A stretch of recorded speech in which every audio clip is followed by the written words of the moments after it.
독일의 유명한 극작가이자 계몽사상가인 레싱이라는 사람이 있는데, 이 사람의 습관은 평상시에도 돈을 다 자기 호주머니에다 넣고 다니는 이제 그런 사람이었습니다. 근데 언제부턴가 자기 호주머니에서 돈이 슬금슬금 빠져나간다는 그런 느낌이 있었습니다. 그래서 집안 사람들을 의심하기 시작했습니다. 누가 내 돈에다 자꾸 손을 댈까? 그래서 어느 날 점점 증세가 심해져서 이제 한번 그 범인을 찾기 위해서 일부러 테스트를 합니다. 돈의 상당한 부분을 갖다가 탁자 위에다 놓고 일부러 안 보는 척하면서 이제 보기 시작하는 겁니다. 그러던 어느 날 친구가 왔습니다. 친구가 와서 보니까 탁자 위에 돈이 많이 놓여 있는 것입니다.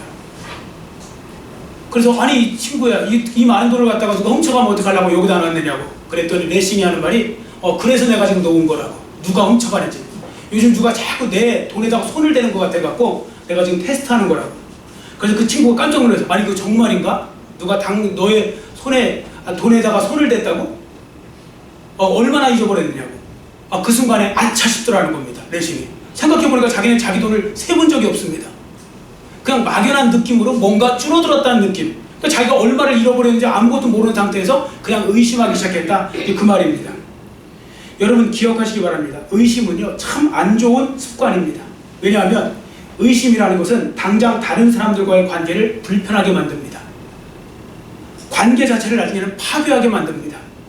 개인적인 관계든 가족 간의 관계든 사회적인 관계든 믿지 못하고 의심하게 되면 결코 좋은 관계는 맺을 수 없습니다.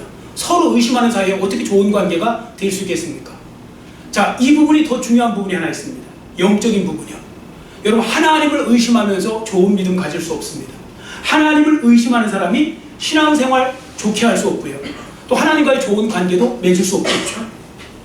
그런 면에서 볼 때 오늘 우리에게 주신 이 본문 말씀은 매우 중요한 말씀입니다. 그래서 이 시간에는 믿음이라는 제목을 가지고 성도들이 이 세대를 살아가는 동안에 과연 어떠한 믿음을 가지고 살아가야 하는지 그 부분을 살펴보도록 하겠습니다. 자, 오늘 내용의 배경을 말씀드리면 예루살렘에 예수님이 이제 들어오십니다. 어디서 오시냐면 베다니 쪽에서 오십니다. 이때가 언제냐면요, 예수님이 십자가에 달려 죽으시기 이제 그 일주일 전에 이제 들어오시는 겁니다. 5일 전이죠, 정확하게는. 그 주일날 들어오시는데요. 들어오시다가 보니까 배가 고프신 거예요. 배가 고프셔갖고 이제 시장하셔서 무화과를 좀 먹을까 하고서 무화과 나무가 있어갖고 그 무화과 나무에 갔더니 무화과가 없고 잎만 무성한 거예요. 그래서 예수님이 어떻게 하셨냐면 이제부터 내가 영원토록 열매를 맺지 못할 것이다 하고서 저주를 하셨어요. 그랬더니 이 무화과가 말랐어요. 말라서 순식간에 말라갖고 죽은 거예요, 무화과가. 참고로 어떤 분은 말씀하시기를 아니 어떻게 무화과가 없다고 예수님이 무화과 나무를 저주하실 수 있느냐고, 사랑이 많으신 예수님이 저주하실 수 있느냐고 하시는데, 여러분 여기는요 사실 이제 지금 그 부분을 다루려고 하는 것이 아니니까 그냥 잠깐 말씀드리면, 여기에는 예수님께서 이스라엘의 멸망을 예언하신 겁니다. 이스라엘의 멸망을 예언하신 거예요. 무화과랑 포도나무, 감람나무는요 이스라엘을 상징해요. 그런데 지금 이스라엘이 결국 하나님 믿는 데서 실패했기 때문에 이제 예수님이 십자가에 죽으시고 앞으로 이제 몇십 년, 30년 정도, 40년 뒤에면 로마에 의해서 이스라엘이 멸망할 거거든요. 바로 그 부분을 갖다가 바로 이 무화과 사건을 통해서 상징적으로 보여준 것입니다. 사실 왜냐하면 이때는 3, 4월경이거든요. 원래 무화과 없을 때예요. 예수님이 6월절에 돌아가셨다는 말은 태양력으로 3, 4월에 돌아가셨다는 말인데 그때는 무화과가 달릴 때가 아니라고요. 그러니까 이제 그런 의미는 여러분들 이제 참조를 알아두시고요. 왜 예수님이 저주하셨냐고 그런 의미를 보시면 안 됩니다. 자, 여하튼 나무가 말랐으니까 얼마나 놀랐겠습니까? 제자들이 어떻게 이 무화과 나무가 이렇게 마르게 되었는가? 이제 이 부분을 이제 여쭤보자 예수님이 하신 말씀이 이것입니다. 자, 21절 말씀 우리 한번 같이 읽겠습니다. 21절 같이 읽습니다. 예수께서 대답하여 이르시되 내가 진실로 너희에게 이르노니 만일 너희가 믿음이 있고 의심하지 아니하면 이 무화과 나무에게 된 이런 일만 할 뿐 아니라 이 산더러 들려 바다에 던져지라 하여도 될 것이요. 아멘. 예수님은요 놀라운 기적을 베풀어 주신 후에 본문 말씀에 있는 이 말씀을 하신 겁니다. 믿는다는 것이 이제 무엇인가? 하나님을 믿어야 이제 어떤 이런 역사가 일어난다는데, 여기서 믿는다는 것이 무엇인지를 예수님은 이 짧은 말씀을 통하여 강조하고 계신 겁니다. 자, 그럼 우리가 여기서 이제 본문 말씀을 살펴보는데, 여기서 우리가 먼저 눈여겨봐야 될 말씀을 봅니다. 자, 21절에 보세요. 만일 너희가 믿음이 있고 라고 그랬죠. 너희가 믿음이 있고. 여러분 믿음은 하나님에 대한 믿음을 여기서 가리킵니다. 그러므로 우리의 믿음의 대상은 하나님이시죠. 예수 믿는 사람들 공통점은 하나입니다. 하나님을 믿는 사람들입니다. 맞습니까? 예수님을 믿는 사람, 하나님을 믿는 사람이죠. 자, 그러면 믿음은 무슨 말일까요? 제가 믿음은 그 헬라어로 보면 피스티스라고 하거든요. 피스티스. 근데 제가 찾아보니까 크게 세 가지 의미가 있더라고요. 피스티스라는 단어가. 첫 번째는 확신한다는 뜻. 확신. 두 번째는 동의한다. 상대편의 말에 동의한다 할 때 동의. 그 다음에 설득이라는 말이 있어요. 설득한다 할 때 남 설득한데 설득이라는 말이 있거든요. 그래서 제가 이 말씀을 종합해보니까 믿음을 이렇게 정의할 수 있겠더라고요. 자, 믿음은 무엇이냐? 믿음은 하나님을 확신하는 겁니다. 하나님의 살아계심과 하나님이 복 주심과 이런 여러 가지를 확신하는 거고요. 또 그 다음에 믿음은 하나님이 하시는 일에 조금도 거부감 없이 동의하는 겁니다. 동의. 그리고 믿음은 무엇이냐? 하나님께 날마다 설득당하는 것입니다. 하나님 말씀에 의해서. 자, 이런 과정이 다 믿음인데요. 자, 그러므로 이제 믿음을 우리가 좀 세분화시켜서 이제 지금 말씀을 드리려고 하는데, 자, 이 부분은 다 말씀드리는 건 아니고 몇 가지만 지금 추려서 말씀을 드립니다. 첫 번째, 믿음이 무엇이냐? 믿음은요, 인정하는 것이 믿음입니다. 인정하는 것. 자, 뭘 인정할까요? 하나님께서 천지를 창조하시고 다스리시고 통치하시고 구원하시고 응답하시고 지금도 살아 역사하셔서 이 우주 만물을 주장하고 계시고 내 개인의 역사를 주장하시고 이걸 인정하는 거예요. 여러분 인정하십니까? 아멘. 자, 예를 들어볼게요. 하나님이 천지를 창조하셨습니다. 인정하십니까? 아멘. 그럼 여러분은 믿음이 있는 거죠. 자, 세상 사람들을 볼까요? 세상 사람들은 반대로 하죠. 하나님이 천지를 창조하셨다 그러면 무슨 하나님이 천지를 창조하셨냐고. 하나님이 우주 만물을 돌보신다. 무슨 하나님이 우주 만물을 돌보시냐고. 하나님은 살아계시다. 무슨 하나님이 살아있느냐고. 하나님이 어디 있느냐고. 이렇게 그들은 주장하죠. 그래서 그들을 향해서 뭐라고 하냐면 불신앙인이라고 하는 것입니다. 불신앙인. 그런데 우리 예수 믿는 사람들은 하나님이 하신 모든 일을 인정하는 사람들이죠. 그래서 신앙인이라고 하는 것입니다. 자, 첫 번째는 인정하는 겁니다. 두 번째는 뭘까요? 고백하는 겁니다. 믿음은 고백. 믿음은요, 고백의 과정이 반드시 필요합니다. 참된 믿음은 고백이 있어야 됩니다. 여러분 결혼하려고 할 때도 프로포즈 하지 않습니까? 프로포즈. 자, 프로포즈 할 때 그거 뭡니까? 상대편에게 객관적으로 고백하는 거잖아요. 무릎을 꿇고 하든 뭘 하든 선물을 갖고 하든 어쨌든 프로포즈라는 과정을 하죠. 마찬가지입니다. 프로포즈를 하듯이 참 믿음은 입으로 고백하는 것이 필요합니다. 독백이 아닙니다. 고백입니다. 고백. 독백은 혼자 하는 거잖아요. 혼자 중얼중얼 거리던 속으로 하던 독백은 하는데 믿음은 그것이 아니라 고백하는 거예요. 바깥으로. 누구에게 고백할까요? 하나님께 고백하는 거예요. 먼저 하나님께. 하나님 제가 사랑합니다. 하나님 믿습니다. 하나님 은혜 주신 것도 믿습니다. 하나님께서 이렇게 역사하시는 거 믿습니다. 선하신 하나님을 믿습니다. 이렇게 하나님 앞에 고백하는 거예요. 입으로.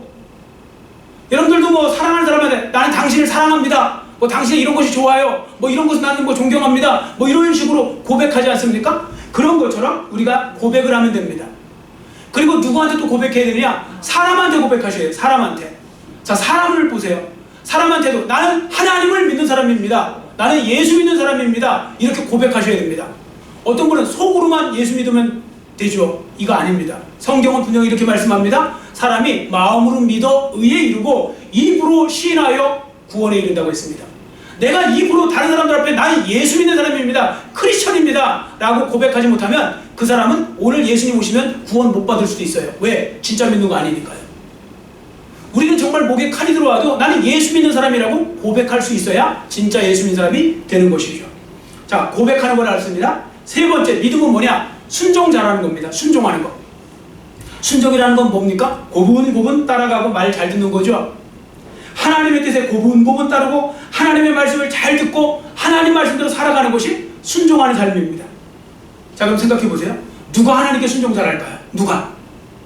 당연히 잘 믿는 사람이겠죠. 하나님을 온전히 믿는 사람일수록 순종도 잘합니다. 의심 많은 사람은요, 하나님이 무언가 요구하시면 순종하기 어렵습니다. 그러니까 하나님에 대한 믿음은요, 순종으로 알아볼 수 있어요. 우리 이렇게 말하잖아요. 믿습니다. 제가 믿습니다 해서 가지 이야기하면 우리가 딱 볼 때 아우 저 사람 믿음 좋은가 보네. 저 사람은 믿습니다 소리만 입에 달고 살아. 그런데 정작 순종할 때는 순종을 안 해요. 그럼 그 사람 믿음 있는 사람 아니에요. 왜냐면 사람은요 본능상 내가 믿어지지 않으면 순종하기 어렵습니다. 혹시 잘못되면 어떡합니까? 손해보면 어떡하지? 하나님 안 계시면 어떡하지? 이런 마음이 있으면 하나님 말씀을 통해 뭔가 말씀해 주셔도요 그걸 못 믿는 거예요. 하나님이 안 지켜주시면 어떡하지? 하나님 보호 안 해주시면 어떡하지? 이런 믿음 때문에, 이런 그 연약한 그런 잘못된 불완전한 믿음 때문에 우리가 살아가면 하나님 말씀에 순종하기 어려운 거죠. 반면에 믿음 있는 사람 보세요. 설령 일이 엉클어지는 것처럼 보여도요, 더 상황이 안 좋아지는 것처럼 보여도 하나님 말씀하신 길이라면 눈 딱 감고 따라갑니다. 주님 말씀하시면 내가 나아가리라. 주님 말씀하시면 또 서라 하시면 내가 서겠다고, 이런 그 마음으로, 태도로 살아가는 크리스천들도 많죠. 여러분은 어디에 속하십니까? 여러분 하나님 말씀에 순종 잘 하시는 편입니까? 불순종을 많이 하시는 편입니까? 여러분은 어디에 속하시는지 한번 스스로 자문해 보시기 바랍니다. 믿음 없이 못 가는 길, 순종의 길입니다. 믿음 없이 못 가는 길, 절대로 순종의 길은 갈 수 없습니다. 믿음 없이는 못 갑니다. 자, 네 번째, 믿음은 무엇이냐? 잘 맡기는 겁니다. 맡기는 신앙. 왜 그럴까요? 믿음 없으면 또 사람 본성상 못 맡겨요. 자, 예를 들어 보겠습니다. 사람들은 은행에다가 돈을 예금하는 거죠. 여러분 은행에다 돈을 예금하는 분들 생각해 보세요. 왜 예금합니까? 어떻게 예금할 수 있어요? 은행을 믿으니까 예금하는 거죠. 은행이 내일 없어질지도 몰라요. 내 은행장이 돈 다 갖고 날릴지도 몰라요. 그리고 보호 하나도 못 받아요. 그럼 여러분들 절대로 은행에다 돈 넣지 않습니다. 땅속에다 묻으면 묻었지 못 넣을 거요? 그건 뭐냐? 나는 의심 없이 은행을 믿는다는 겁니다. 자, 여러분들 식당 가서도 우리가 음식 먹을 때 주인하고, 식당 주인하고 주방장을 믿기 때문에 먹는 것이지, 계속 의심하고 뭘로 만드는지 몰라 이런 식으로 하면 어떻게 가서 식당에 가서 식사를 할 수 있겠습니까? 무서워서라도 못하는 거죠. 그 사람은요 본능적으로 다 믿는 방향으로 거기는요 따라가게 되어 있고 순종하게 되어 있고 뭐 그런 거는 거리낌 없이 받아들이게 되어 있어요. 그러니까 우리가 다 믿음 가운데 생각하는 거예요. 우리는 어떤 건 뭐 믿음 생각 안 하지만 정작 다 믿음 안에 사는데, 그런데 왜 하나님에 대해서는 우리가 날마다 설교 시간마다 믿으셔야 된다는데도 여전히 못 믿고, 설교를 수백 번, 수천 번, 수만 번 들어도 결국은 못 믿고, 이렇게 된다면 그분의 믿음은 진짜 믿음이 아닌 것이죠. 여러분 잘 맡기는 것이 믿음인 줄 믿습니다. 잘 맡기셔야 됩니다. 그래서 스펄전 목사님이 이렇게 말했습니다. 찰스 스펄전 목사님이 인간이 하나님 앞에서 할 일은요 절대적인 믿음을 가지는 것이래요. 절대적인 믿음. 뭘 가지면 안 되냐면 계산적인 믿음을 가지면 안 된대요. 그러니까 계산적인 믿음을 갖지 말고 절대적인 믿음을 가져야 된답니다. 그럼 계산은 누가 하실까요? 하나님이 하신대요. 우리 자꾸 너무 주판을 튕겨요. 예수 믿으면서 신앙생활 자꾸 주판 튕겨요. 이 안전장치를 또 자꾸 하려고, 심지어 하나님 믿으면서 안전장치를 하려고 그래요. 혹시라도 하나님이 이렇게 역사 안 하시면 나는 이렇게 하면 돼, 이런 식으로. 그렇게 하지 말라는 거예요. 온전히 내어 맡기라는 것입니다. 너희 염려를 맡기라, 내가 너희를 돌보리라고 분명히 주님은 말씀하셨습니다. 자, 우리가 이상에 살펴본 바와 같이 하나님을 믿는다는 건요 하나님과 하나님이 하신 일을 첫 번째 인정하는 것이고, 두 번째 고백하는 것이고, 세 번째 순종하는 것이고, 네 번째 온전히 맡기는 것입니다. 이게 다 믿음의 모습이 되는 것입니다. 여러분 모두 이러한 믿음을 소유한 참 믿음의 사람들이 되시기를 축원합니다. 다음으로 본문에서 눈여겨봐야 될 것이 있습니다. 믿음 중에서도 특별히 하나님의 전능성에 대한 부분입니다. 자, 오늘 본문에 보세요. 믿음이 있으면 이 산더러 들려서 저 바다에 던져지라고 해도 그렇게 될 것이라고 했는데, 이것은 하나님의 전능하심, 전능성을 믿으라는 말씀입니다. 왜냐하면 아무나 산을 들어서 바다로 던질 수는 없으니까요. 이것은 하나님의 전능성을 믿는 사람만이 고백할 수 있는 것입니다. 그리고 이런 믿음을 갖고 살아가는 것이 중요한 이유는요, 하나님의 전능하심에 대해서 믿는 거 여부에 따라서, 어떻게 믿느냐에 따라서 그 결과가 극과 극의 차이가 난다는 것이죠.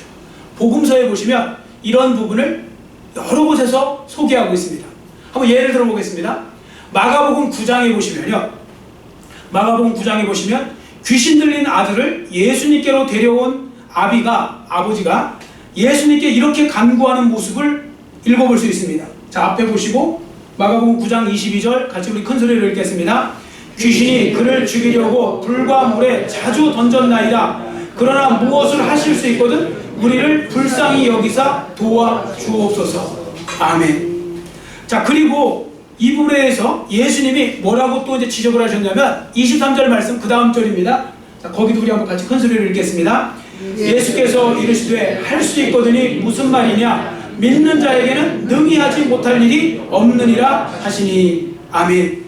여러분 여기에 보시면 귀신 들린 아이의 아버지가 잘한 일이 하나 있어요. 그것이 무엇인가 하면 문제가 생겼을 때 즉시로 예수님께로 데려왔다는 겁니다. 여러분 문제가 있습니까? 어떤 곤란한 어떤 그런 상황이 있습니까? 여러분들 그 모든 것을 갖다가 주님께 즉시 갖고 나오는 거, 그게 제일 중요한 겁니다. 근데 많은 사람들은 거꾸로 하죠. 인간적인 방법으로 할 거 다 해보다가 안 되면 그때서 천부여 의지 없어서 손 들고 옵니다. 이런 마음으로 그때서 찾아와요. 그러지 마시고 처음부터.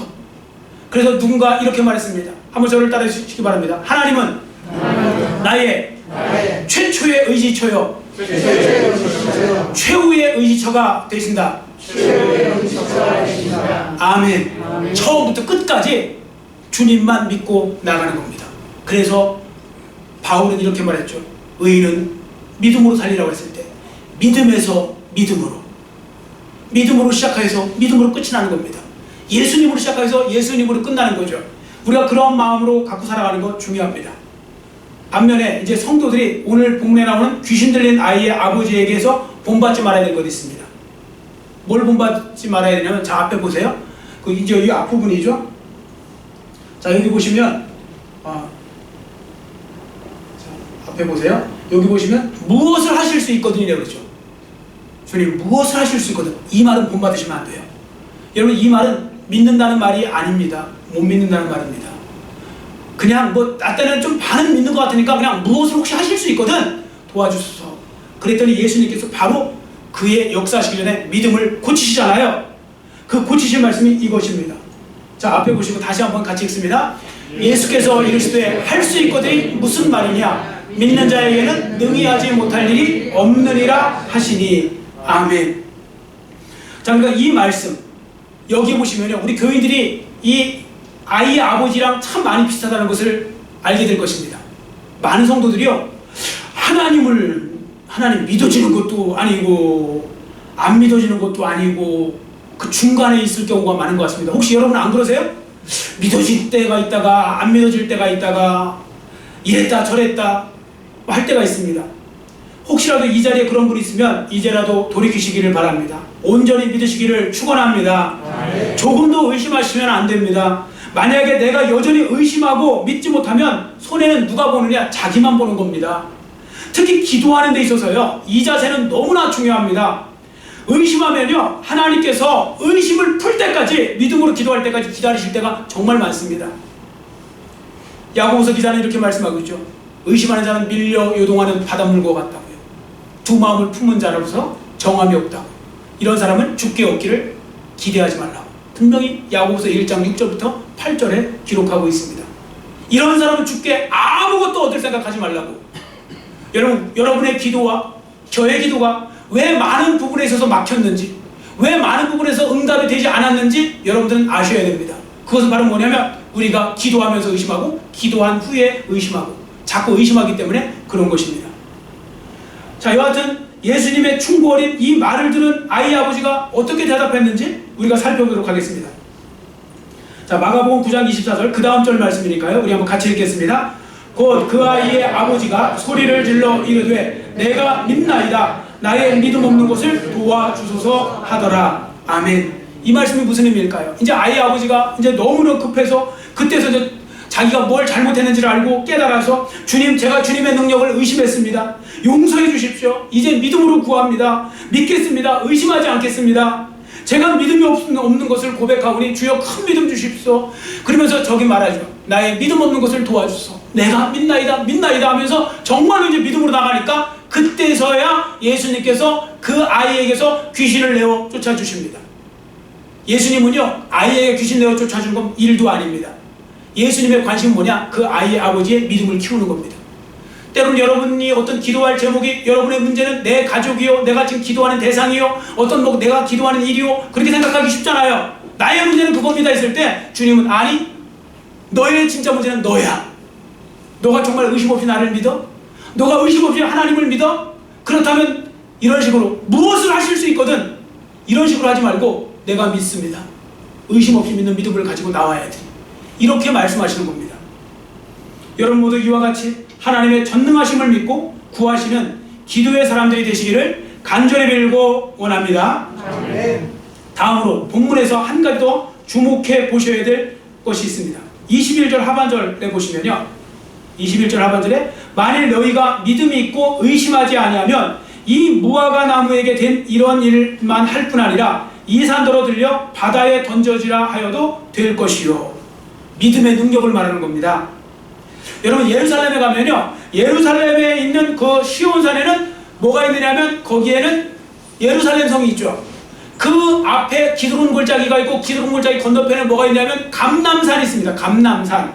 이 감람산이 있는데 이 감람산을 들어서 서쪽으로 던지면 지중해가 있거든요. 지중해로 던져버릴 수 있다. 그 말씀입니다. 그럼 어떤 분은 진짜 왜 산을 던집니까? 그런 의미가 아니고요. 진짜 산을 던진다는 의미가 아니고 유대인들에게 이건 흔한 속담인데요. 아주 잘하는 속담인데 문제를 제거해 준다는 그런 뜻입니다. 곤란한 일을 제거해 준다는 상징적인 뜻입니다. 자, 여러분 지금 혹시 어떤 곤란한 일이나 장애물을 가지고 계십니까? 믿음으로 기도하시기를 축원합니다.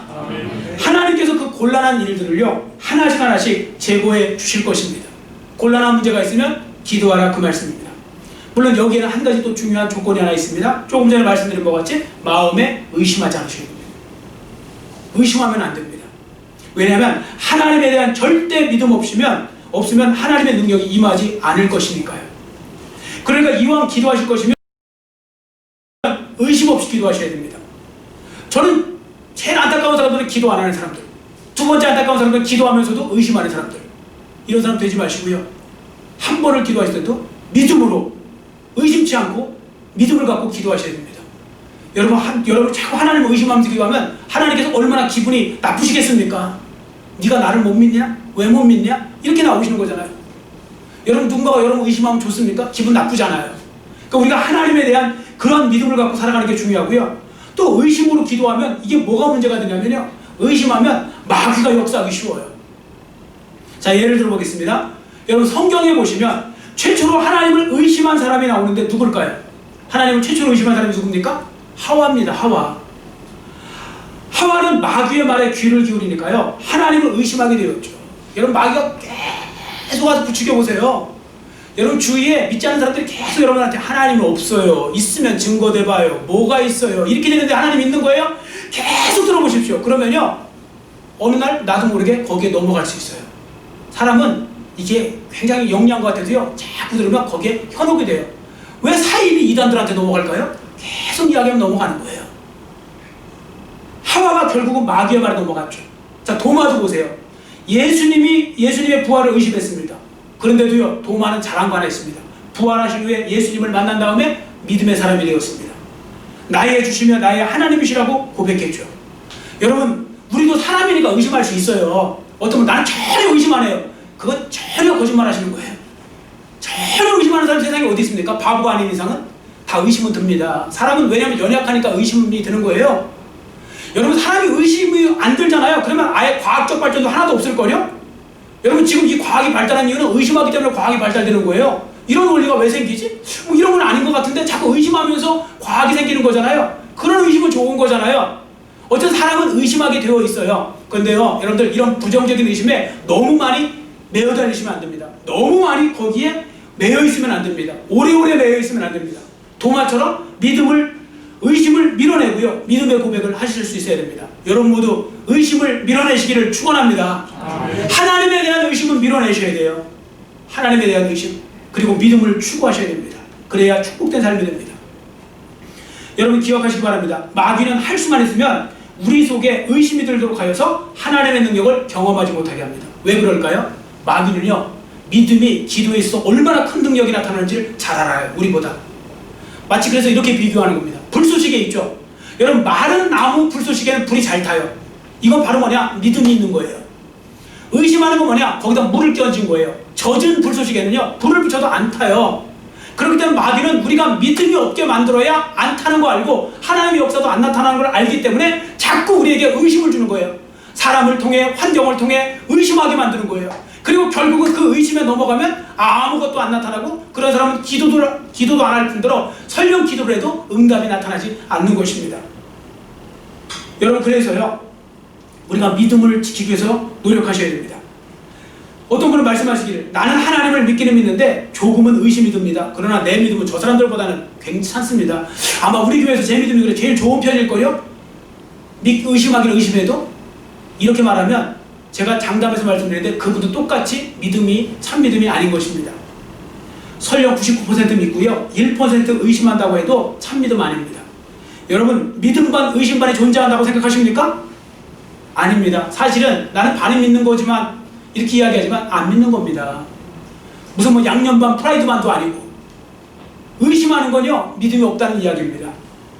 그래서 아까 말씀드렸던 야고보서 1장에 보시면 6절부터 보시면 너희가 의심하지 않으면 응답해 주겠다 그렇게 하지 않고 너희가 조금도 의심하지 않으면이라고 분명히 말씀하고 있습니다.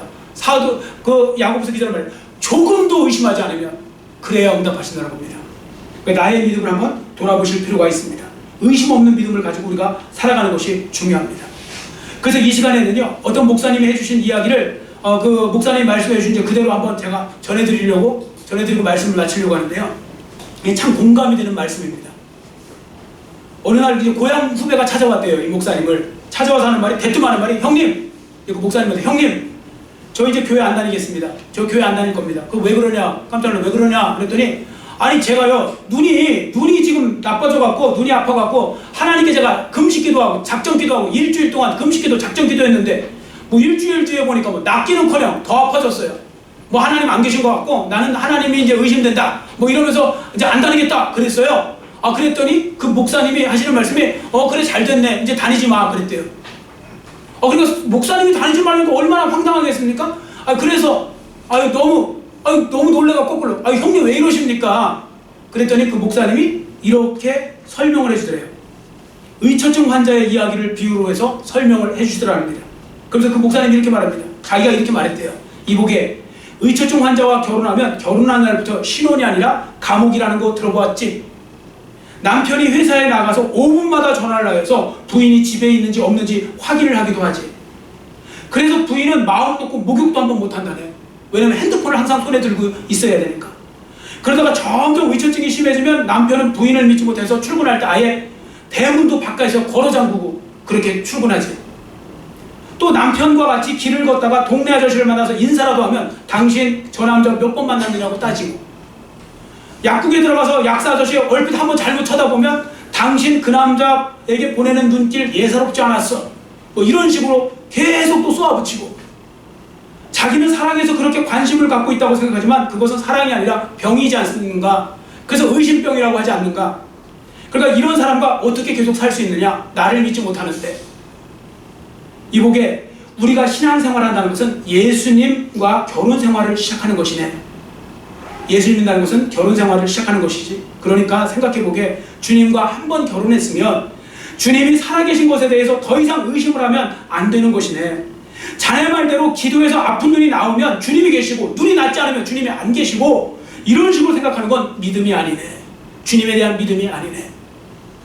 한번 주님을 믿었으면 눈이 낫든 낫지 않든지 관계없이 주님을 믿어야 정말 주님과 결혼한 사람 아닌가? 믿음 없이 어떻게 살겠는가? 만일 우리가 주님을 믿는다면 나의 기도의 응답과 관계없이 주님을 언제나 믿어야 하는 것이지. 생각해보게, 우리가 주님을 믿는 가장 큰 이유는 뭔가? 주님이 우리를 위해 죽으시고 우리가 천국에 들어가기 위해서, 우리가 천국 가기 위해서, 구원받기 위해서 예수 믿는 거 아닌가? 어차피 우리가 영원한 천국에 들어갈 텐데 눈 좀 안 나오면 어떡고, 기도 응답 좀 안 되면 어떨까? 뭐 그렇게 이제 이야기를 했대요. 그래서 그 이야기를 들었던 그 후배가 그 순간에 이제 그 감동을 받고 거기에 깨달음이 있어갖고 감사하면서 돌아갔다. 뭐 그런 제가 이제 이야기를 들은 적이 있습니다. 여러분, 누군가가 이런 말을 했습니다. 나는 태양이 빛나지 않을 때에도 태양이 있음을 믿습니다. 나는 하나님이 침묵을 지키실 때에도 하나님이 계심을 믿습니다. 무슨 일을 만나든지 하나님을 믿고 사는 그 사람은 하나님을 기쁘시게 하는 사람입니다. 믿음이 없이는 하나님을 기쁘시게 하지 못합니다. 여러분들도 마찬가지 아닙니까? 사람들이 여러분을 믿어줄 때 기쁘죠. 목사도 마찬가지 아닙니까? 성도들이 목사를 믿어줄 때 기쁘죠. 계속 의심하면서 맨날 이렇게 저렇게 의심하고 의심의 눈초리로 또 의심의 말을 한다면 누가 기뻐하겠습니까?